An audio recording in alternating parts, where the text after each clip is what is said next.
Tadi yang Daud ya, memasyurkan nama Tuhan itu dapat dilakukan setiap hari, setiap saat. Anytime, any place. Menceritakan kebaikan Tuhan. Ya, Menceritakan kebaikan dia, kekudusan dia, apa yang dia punya. Berarti Daud intim dengan Tuhan dong. betul. Daud sangat intim dengan Tuhan. Akibatnya adalah dia buka komunikasi yang lancar dan Tuhan datang dan Tuhan itu hadir dalam menyertai Daud, mengurapi Daud. Hanya orang-orang yang intim tentu yang mengenal hati Bapa. Saya mau terus terang ya, kita perlu jujur. Rata-rata sekolah teologi hanya mengajarkan kurikulum vitae-nya Tuhan. Tapi tidak mengajarkan kehendak Tuhan, isi hati Tuhan. Hanya orang yang intim dengan Tuhan, bisa saja, saya tidak underestimatekan sekolah teologi, saya lulus sekolah teologi formal, dan tidak usah kita bahas soal gelar. Baik. Tetapi keintiman dengan Tuhan itu melahirkan satu pengenalan yang dalam akan Tuhan. Salah satu muaranya, orang yang intim dengan Tuhan suka masyurkan nama Tuhan. Yes, amin. Nah, jadi dari 3 berkat tadi, Tuhan membuat kita besar, saudara siap dibuat Tuhan jadi besar, diberkati, dan dimasyurkan. Nah, ini kaitannya apa yang kita buat. Semua ini Tuhan beri dengan satu tujuan. Dan engkau menjadi berkat. Nah, menjadi berkat di sini saya melihat, orang memberi, pemirsa, belum tentu menjadi berkat. Iya. Tapi orang yang menjadi berkat, pastilah ia suka memberi. Sekarang kita bahas kriteria orang yang menjadi berkat. Apa sih kriteria orang yang menjadi berkat? 1, mutlak yang harus ada, ia murah hati. Matius 5 ayat 7, berbahagialah orang yang murah hatinya karena ia dapat kemurahan. Jadi murah hati, kerelaan. Ya, murah hati ini pun saya lihat ada 3 unsur. Orang yang murah hati itu 1, memberi sudah menjadi sikap sifat karakternya. Bawaannya. Iya, tidak perlu didorong-dorong. Ya. Ada lagi orang begini, saya mau beri tapi saya tanya Tuhan dulu. Nah, Tuhan sudah tulis berilah maka kamu diberi. Ini pelit yang dibungkus dengan kedok rohani. Ya. Jadi murah hati itu sifatnya, karakternya memberi. Yang kedua, murah hati itu di hati dan pikirannya ada satu keinginan saja. Keinginannya memberi, tidak yang lain. Dan murah hati yang ketiga, dia tidak menunda, tapi dia langsung bertindak memberi. Saya ada kenal seorang konglomerat muda di kota Jakarta, ini tidak boleh saya sebut namanya. Saya terkesan dia berkata begini, saat Tuhan gerakkan saya untuk memberi, saya tidak akan tunda Bapak Pendeta Daniel. Sebab kalau saya tunda, itu bisa berubah. Iya. Iblis bisa masukkan virus, sehingga banyak kalkulasi, banyak pertimbangan, kita gagal lagi jadi murah hati.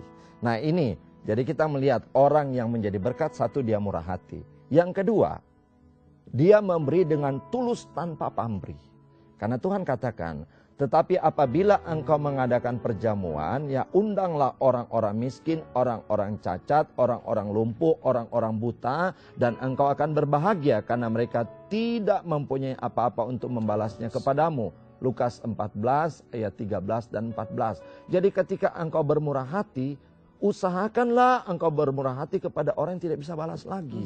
Bukan berarti yang orang bisa balas kita tidak boleh murah hati. Tapi pengajaran di sini dikatakan tanpa pamrih.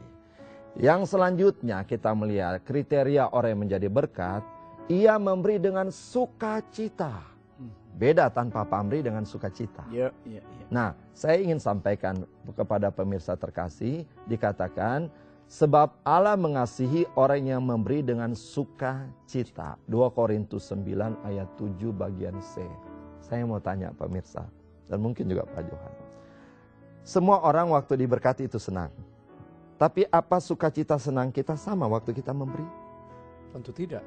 Usahakanlah waktu kita memberi bersukacita. Sukacita kenapa? Saya bersukacita karena beban orang itu sebagian saya bisa angkat. Tuhan tolong dia melalui saya. Aku bersukacita. Nah, pemberian yang dengan sukacita ini engkau masuk golongan kriteria. Engkau orang yang jadi berkat. Luar biasa. Nah, saya ingin sampaikan lagi satu poin. Yang keempat, orang yang jadi berkat itu mengenal hukum keseimbangan. Alam semesta diciptakan dengan hukum keseimbangan. Rusaknya ekosistem maka rusaklah kehidupan kita. rusak tatanan politik dan segala macam, rusaklah negara demi satu negara. Nah, kita melihat hukum keseimbangan ini Tuhan katakan di dalam 2 Korintus 8 ayat 13-14 saya bacakan.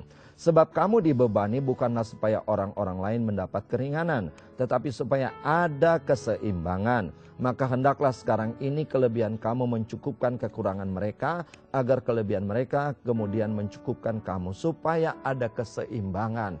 Kata kalimat keseimbangan diulangi 2 kali.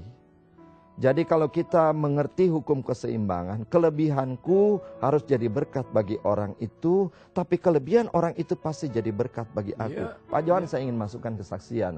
Kenapa saya menang dari cuci darah menjalani hampir 200 kali?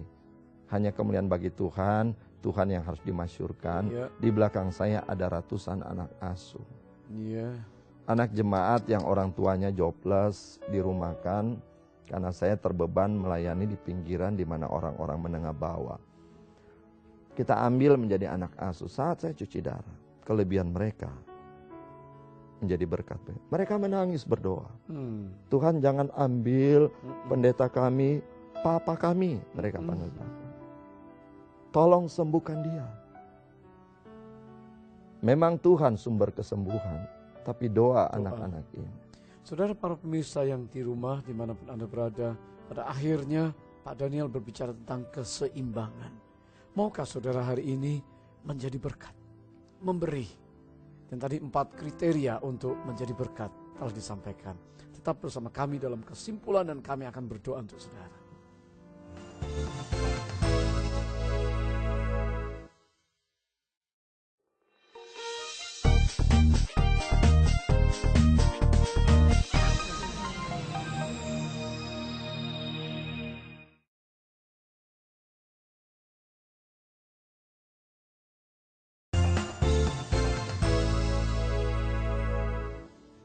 Saudara yang diberkati Tuhan, milikilah visi yang besar, semangat yang besar untuk memuliakan, membesarkan Tuhan.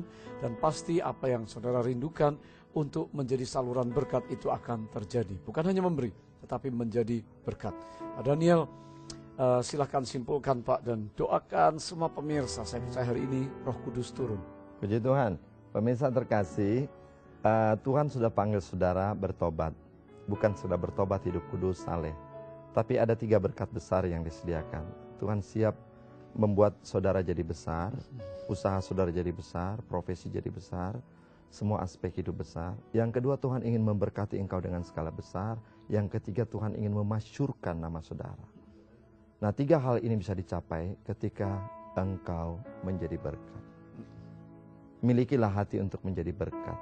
Sekali lagi saya katakan, banyak orang memberi tapi belum tentu jadi berkat. Kenapa?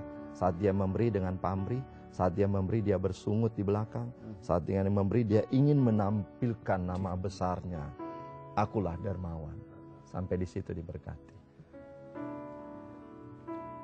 Para pemirsa sekalian, mari kita sama-sama masuk dalam doa dan Pak Daniel akan memberkati saudara dengan doa. Buka hati saudara yang rindu untuk mengalami berkat Tuhan. Mari kita berdoa. Bapa, kami seiman sepakat jamaah setiap pemirsa yang engkau sudah berkati sehingga menonton program This is Your Time. Berikan hati mereka yang baru, semangat yang baru, agar mereka mengerti hidup mereka untuk menjadi berkat. Maka segala berkat besar turun, nama besar turun, dan segala kebesaran Tuhan mereka membuat mereka menjadi besar. Lepaskan kami dari memberi yang salah, tapi jadikanlah kami pribadi yang menjadi berkat, sehingga kami memberi dengan hasil yang Tuhan sudah siapkan.